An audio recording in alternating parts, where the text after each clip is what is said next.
to this week's Real-Time Career Pivot with Nathan and me, Travis.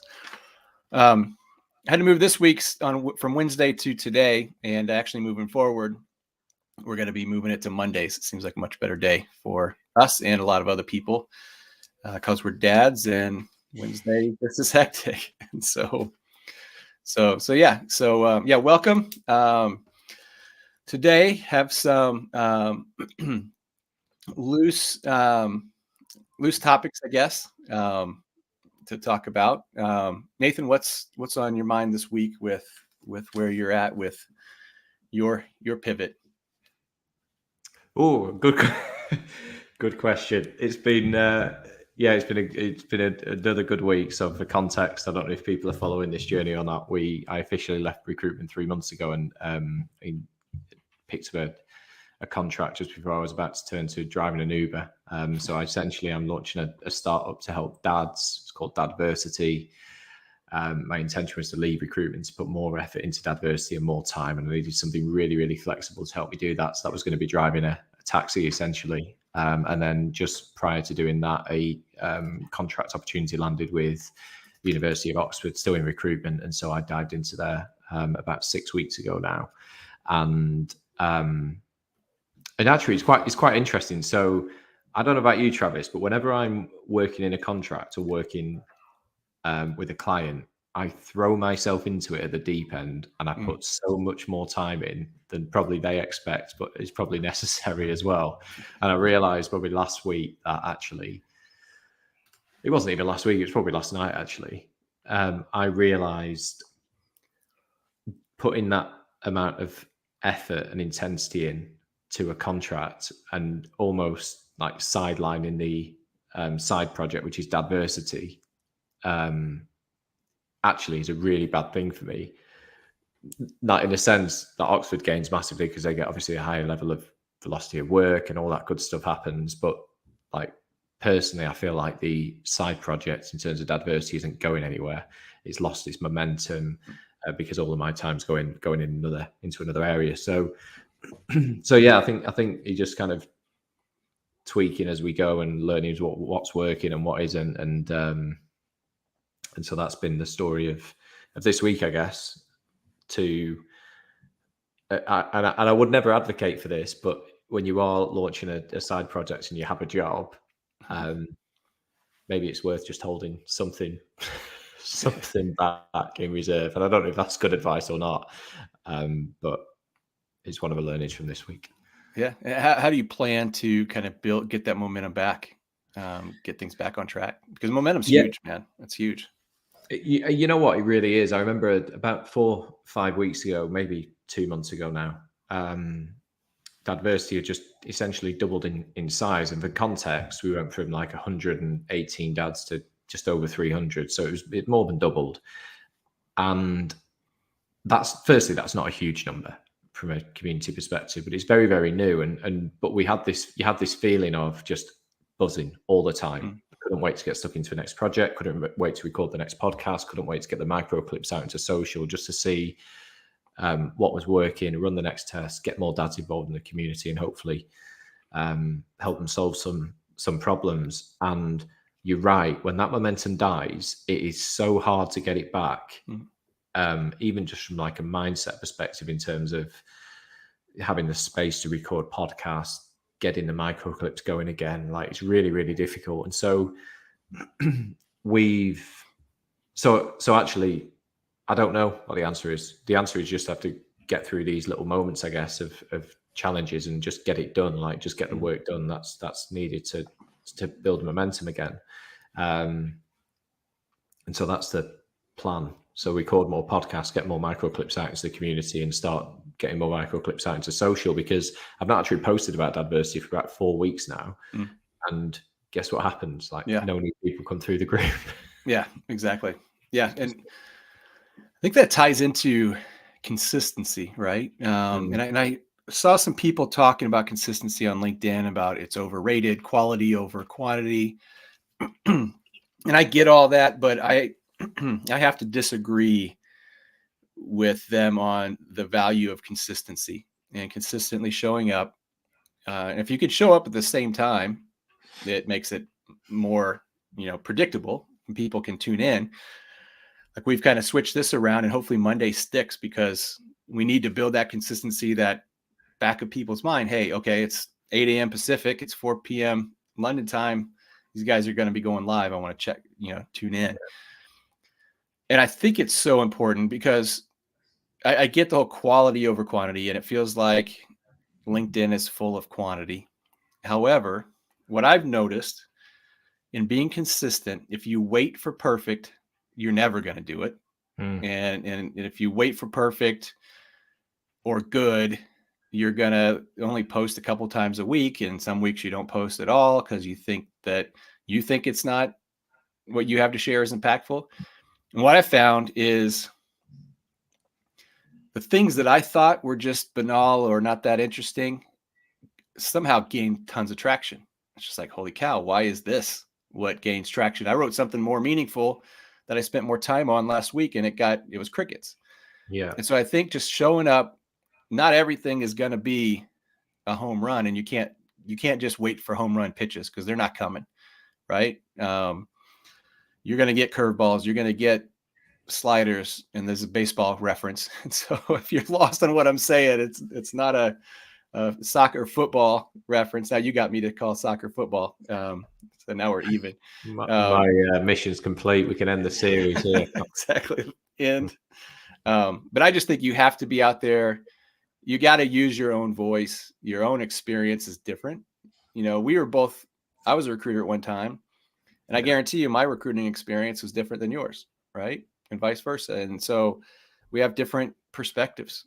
Even though we have a lot of the same, there's differences, right? We work for different companies, different countries. So I think just get it out and don't be a parrot. Add your own thoughts to it, right? And easier said than done. But once you build that consistency, that's the habit, right? And then it's harder to break. But it's just like everything else, man. You stop exercising, it's hard to get back in. And then you feel like I can just jump back in where I was, and you realize, oh, I've lost a little bit. And then you're like, I'm not doing that again. That sucked. It's like a rut, isn't it? Mm-hmm. Yeah. Like, you get into this rut where you just go, oh, and I don't know what it is. I don't know if it's because your mind goes back to the time where you had momentum and things are going really, really well. And then you compare that with where you are now, and you go, oh, it's really hard to get there. Like, and there's just resistance to putting that work in again. That's what my mind does. I don't know why, but it's interesting. I think that rut argument, like, you get into this space where you just put up with stuff because you've been doing it for so long. And I see this certainly in recruitment, the amount of people you speak to who are really quite unhappy in their jobs, but they're just putting up with it. And they've got like this work persona that they take to work Monday to Friday, 9 till 5, 6, whatever time they leave. And they have this persona going on that isn't them at all, but they feel like it's the person that they have to be to fit in with the business that they're in at the moment, or the work that they're delivering. And I see that, like, on multiple contracts that I've been on. They're not actually happy. They don't enjoy it. They get no fulfillment from it. They go home and they're happy to talk about how ex-colleague's a bit of a dick and it's not working out. But they never change it, because it's just familiarity, and it's there, and they've always done it. And so I just find it fascinating, like, the amount of people you bump into who are so afraid to make that leap out of a career that they don't particularly enjoy. I think sometimes it's a salary thing, isn't it? Sometimes it's a package thing where you just go, well, actually, I'm earning too much money. I can't afford to leave now because my lifestyle denotes this. And I understand that argument. That's tough. But certainly for people who are at a certain salary level, it just doesn't make any sense why they put up with this stuff. Yeah. And even if you're at a certain salary level that's high, if it means enough to you, you'll make some short-term sacrifices, right? Because it's not forever. And I think that's what you have to tell yourself is, yeah, this might hurt. This might suck. I have to cancel Netflix and HBO, but they're not going anywhere. As soon as I'm back up to where I need to be, I'll resubscribe, or I'll rebuy this, or, like, if it means enough, you can make short-term sacrifices to get there, right? And So yeah. But it is just building that. And I also think it's just because showing up consistently each time you do it, you get a little bit better, not a Mm. ton, a little bit. And then you multiply that over 10 days, 10 weeks, and then you stop and you lose some of that edge, some of that sharpness. And getting back into it is a heavy lift to now go back to that level you were, right? Because when you Yeah. start, you're just starting, you don't know anything, a little bit, a little bit, a little bit, right? But then that's that. I think it's that stop. For exercise, for everything, you've built that thing cumulatively over time, and you Yeah. stop and getting back, and you know what it was like when you stopped, and you want that same feeling when you start up again. It's not there, right? And I think that's the biggest block for me of jumping back into things. Like my Peloton, I was on a 3-year streak of riding at least once every week for 3 years. Broke it a week or two before I was going to hit the 3-year mark because I got sick, get depressed, like just shit happened. And I've not been able to get back into it because I was at such a high level, and like I'm competitive, too competitive. And I would try to win even if it was a basic workout, I was still trying to win. And if I got in there and finished fifth, I'd be pissed. And so now, and when I started, I was running. And so I was already in good shape, good endurance. So I jumped in and could compete and win these things. And now I'm not doing either. I'm just like, I don't want to show up if I can't win, which is stupid, but it's kind of what it is, right? Yeah, that's a symptom of work for me actually as well. In terms of when work's bad, I stop training. Mm-hmm. Yeah. Like, When don't that's know when you why, need to train the most, right? but Like it you feels need like that. it. Yeah. And Yeah. that's what your mind tells you, like go to the gym. Yeah. But you get sucked into the challenges and the problems through the day, and then suddenly 6 o'clock lands, kids are back from nursery or school or whatever, and it's bedtime routine, everything else. And so I don't know. I don't know what the takeaway is, Travis. I don't know what people can learn from this. Probably not a lot because they already know it. But stop existing in jobs that you hate. Right. Just stop doing it. Yeah. It just doesn't make any sense. Yeah. Or see it for I what it is, short term, a job, right? Like you were willing to work for Uber for short term because it was a yeah, job to bridge a gap. And if it has a purpose, it's easier. I think when you are in something, you feel stuck, or you don't want to just make the sacrifices to make it better, and it's not an ends to a means to an end. Mm. It's a different mindset, right? It's a job with shackles.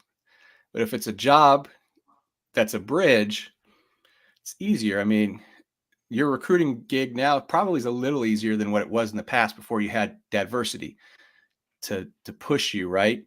And maybe not. Recruiting is recruiting, but I know what it's like. But I mean, it's a different mentality when you know, like, hey, this isn't forever. I'm not stuck doing this. I don't really have to go find my next contract and Yeah. be thinking about that while you're in your current one, which is distracting and stressful and takes you away from doing your best work on your current contract, right? And so when you remove those things, to me, and when I've been in those situations, it's just made it easier to accept it as a job and not your career path, right?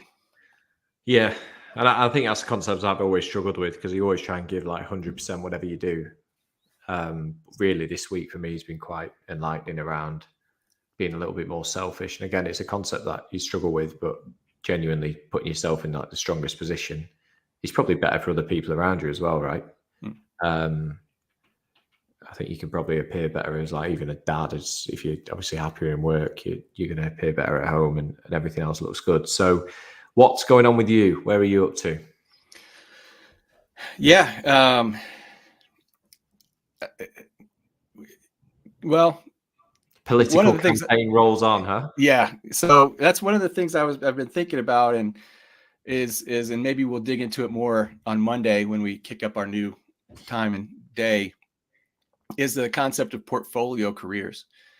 And I think when you think about a career pivot or a career change, you think of just like a hard, like it's this, then this, and there's a break, right? But I think our careers can be multidimensional.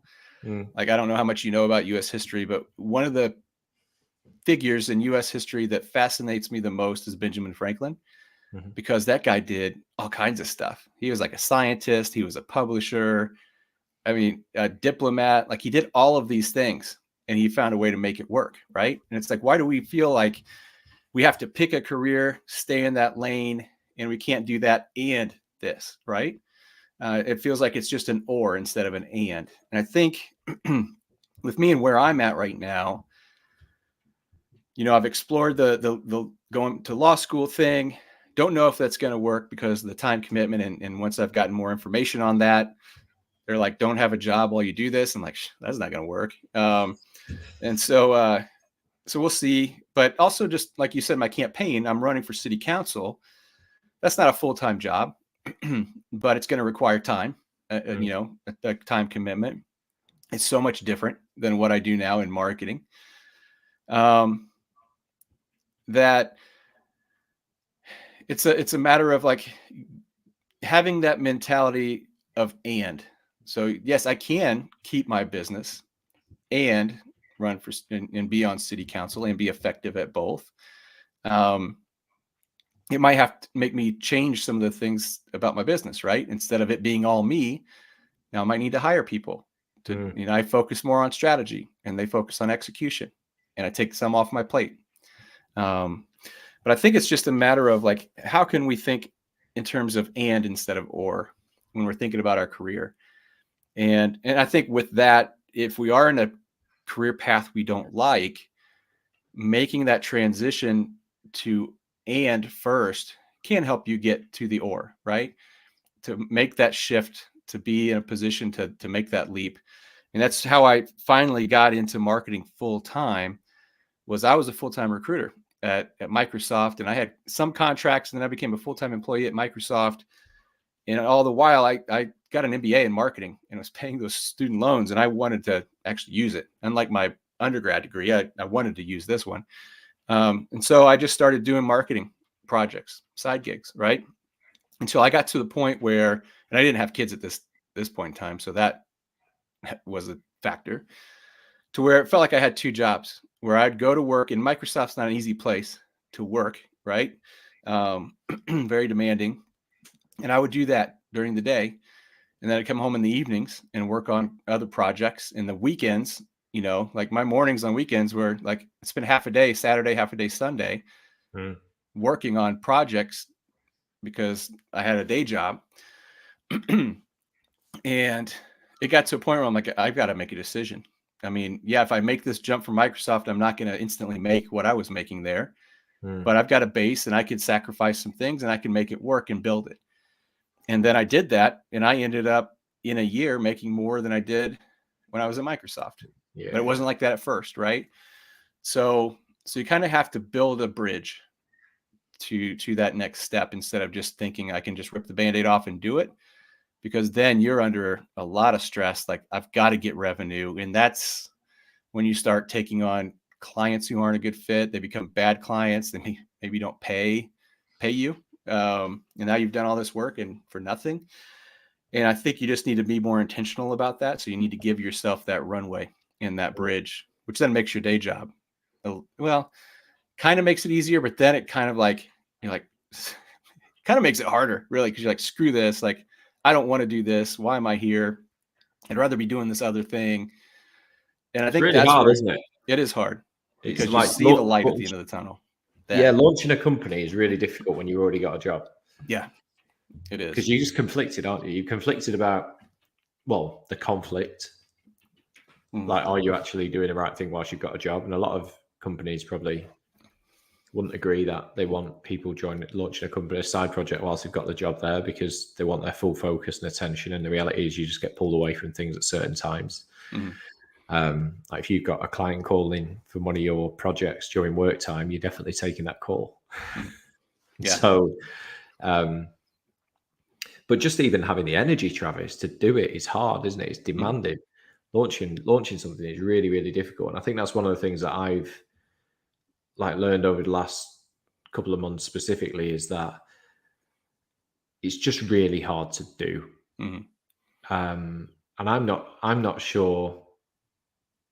I guess I'm not sure what the answer is. Maybe it's your point, like and or. Maybe actually, leaving your job in the pursuit of a startup isn't necessarily the right thing to do. But maybe leaving your job in the pursuit of a startup and getting just some revenue flowing to take the pressure off a little bit in a non-pressured role is the right thing to do. And I think that's a route I would take. That's a route I was going to take with the Uber stuff, because it's such a low kind of physical exertion, isn't it? You're just there driving, and whilst there'll be some irritations and you'll probably get some idiots in the back of a car, it's not intense, is it? It doesn't leave you feeling massively stressed. And so you get more control of your schedule too, right? Because you can just turn it on like, I'm willing to work now. Right, I'm ready to go. Right. And then when you're in the car, if you need to edit a podcast, you can just go, I'll just take my laptop and I'll switch off for an hour. But now it's very different. Recruitment is 100 miles an hour every single day. Yep. You've got like this marketplace of candidates on that side, hiring managers on that side, and good luck if you're pissing them off, because it just turns into this scrap, doesn't it, all day? Yep. Things go wrong. The product's got emotions. Like that product's got emotions. It's hard. It's a really, really hard business. Yep. And so, yeah, I'd be very, very cautious for people who are considering either launching something on the side whilst they've got a job, just to pay a little bit of kind of attention to the mental impact of their current job before they do it, because that has a huge, huge impact in the performance that you're going to have on your startup or your little side project or whatever you want to call it. Yeah, exactly. Yeah. And I think getting creative as well and thinking about what are the possibilities, how could I make this work better? Well, you did it short term, Travis. Yeah. I was able to do it and make the transition, and then ended up going in-house with one of my longtime clients it was my first client that I got when I was doing side projects. I ended up being their director of marketing, and got my first management leadership role there. And also got to just be in-house and go deeper than you can as a consultant or agency or freelancer. Right. But then I kind of hit a plateau there and felt like I wasn't learning. And that's when I went back out and knew there were some things I wanted to learn, like marketing automation, the technical side of marketing, ABM, things that we weren't doing, that there wasn't an appetite to do or a budget where I was. And I'm like, okay, I want to learn this. I don't want to be stagnant. Yeah, this is comfortable. This is safe, and that's what made me uncomfortable, was how comfortable I was getting. Right. And so yeah, I was able to do it. And I had another thought and I lost it. I guess that's ADHD, right? But yeah, I think, about the being flexible. And so now that I do run my own consulting company, somehow I have a lot of clients in the UK. And I get up early anyway, which it's fine. Right. And I have probably 3 or 4 calls a week at 5 a.m. And that's fine, because it's like 1 p.m. for you guys, maybe 2. So it's still within business hours and still workable. And they know the time difference. And so I'm able to schedule those, or I could even do 4, if I really needed to. And so if you think about it that way, and I'm in the Pacific time zone, and so that's why it's 4 a.m. for me, which actually makes it easier. If I did have a day job, I could have client calls. I could at least have 5 clients, because I could have 5 calls, 1 each day of the week, right? And that's fully sustainable, maybe even on its own, right? What about the execution, or what about the actual work? Does that not become difficult with the work to then get done? Or no, if you are disciplined and in doing the way that I did it before, where I'm working evenings and weekends, I'm working evenings, you guys are sleeping, and I deliver it that night or shoot an email, and you get up, and then I'm sleeping and you see it, it's working, make notes, you email me, I see it when I wake up. So like we get on this cadence, right? And then it's not interfering with my day job. It's somewhat convenient for my clients to be able to meet during their business time. It's not infringing on my day. By the time my day starts, they're done. So I'm not going to feel compelled to check email, to take a client call when I'm working on my day job, because they're done. Right. Yeah. And so if you can kind of get creative and then get to a point where it's sustainable, make the leap, and then start bringing on more people in your time zone, your country. And it just, that's something that, as I've done this, I didn't think about before, as making it easier to make that bridge without the conflict. Right. And if I were doing it again, I would totally target people in the UK to get started and have that schedule. Right. If you're not an early person, talk about sacrifices. That's the sacrifice, right? What's it worth to you? How miserable are you in what you're doing now? Are you willing to wake up at a different time to get this going? And I think that's what it comes down. I think a lot of times people don't want to make the sacrifice. They don't want to put in the work. They see the people who are successful, and that's all they see. And they don't really understand the path that they took to get there. They just see the finished product, right? And I think people just want to push the easy button all the time. Like, how can I do this where I can just make money, but I don't really have to do anything, right? Yeah, that's an interesting point, actually. Because even with a passion project, that I'm running, there's days where you just think you've got to edit a podcast, and you just go, "Oh God." Like, like weeks long, you're tired, whatever, like things are happening and you just need to push through. But you're going to hit these barriers, aren't you? It's very, very tough. I wonder why some people kind of just go through them without, maybe not an issue. Maybe they feel the same way as we do, but some people push through and some people don't. It's quite interesting, isn't it? Yeah. I think it's just practice and mental training, right? Because some people hit that first hurdle and they stop. Or they, it's just like running, right? When you are in a routine, exercising, running, whatever, and there's that day you wake up and you're like, oh, I just don't have the energy. I don't feel like doing this. The weather sucks. And I've found that on those days when I push through and I go do it, I actually have some of my best runs. Like my time, like I'm faster. And I'm just like, what the hell happened? Like, I felt horrible going into this and got into it, felt great. And so I think once you do that enough times and like, and you can kind of combat like, hey, I know this sucks, but I've pushed through before and it felt good. And so you've got that piece, like, just push through. Not always is it going to feel good, but it's possible to like change the way you're feeling for the day. And it did that. Like, I got done with that run and I felt completely different for the rest of the day. I'm like, damn, that was worth it. Right.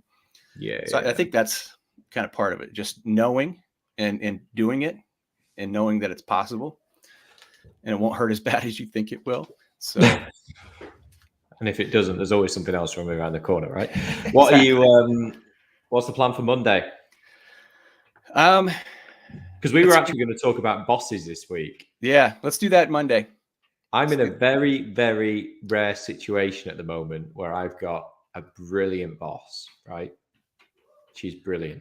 And so she's called Helen, and she's just, she's just the way she protects the team, leads from the front, all that sort of stuff is one of the best I've seen. Like, in terms of other companies I've worked for, some have been bordering on like shocking. I mean, you probably felt this as well, right? Oh yeah.